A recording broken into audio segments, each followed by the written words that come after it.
तुम्हाला लोकमान्य टिळक यांच्याविषयी 2 शब्द सांगणार आहे. ते तुम्ही शांत चित्तेने ऐकावी ही माझी नम्र विनंती. लोकमान्य टिळक यांचे पूर्ण नाव बाळ गंगाधर टिळक असे होते. त्यांचा जन्म 23 जुलै 1856 रोजी रत्नागिरी जिल्ह्यातील चिखली गाव येथे झाला.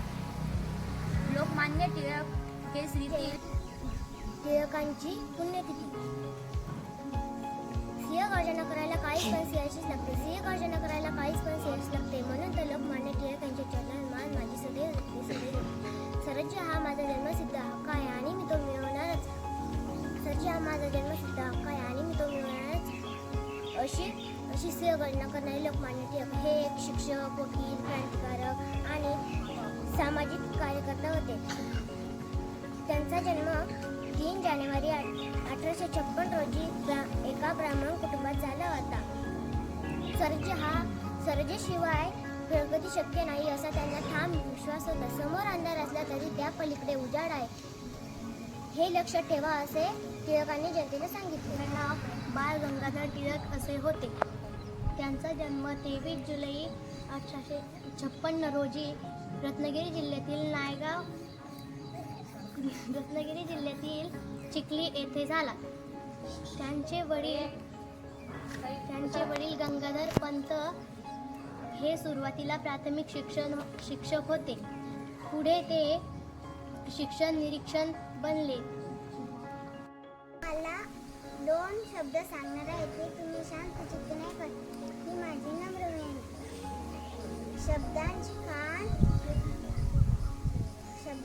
खाण महाराष्ट्राची शान, बहुजनांची आण. अण्णाभाऊ साठे यांचा जन्म 1 ऑगस्ट 1920 रोजी झाला. त्यांच्या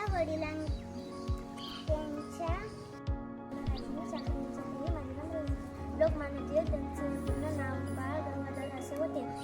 त्यांचा जन्म 23 जुलै 1856 आहे. लोकमान्य टिळक यांचा जन्म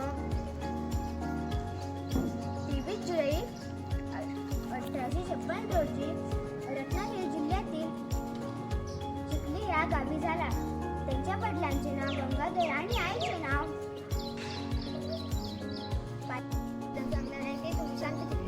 लोकमान्य टिळक यांचे संपूर्ण नाव बाळ गंगाधर टिळक असे होते. त्यांचा जन्म 23 जुलै 1856 रोजी रत्नागिरी जिल्ह्यातील चिखली येथे झाला.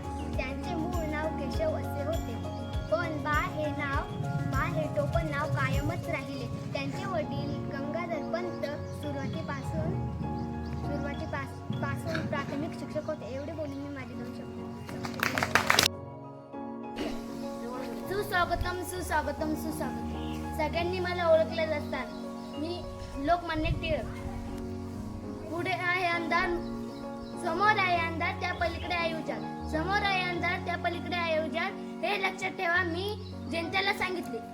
माझा जन्म 1856 रोजी एका ब्राह्मण कुटुंबात झाला. टिळक आहे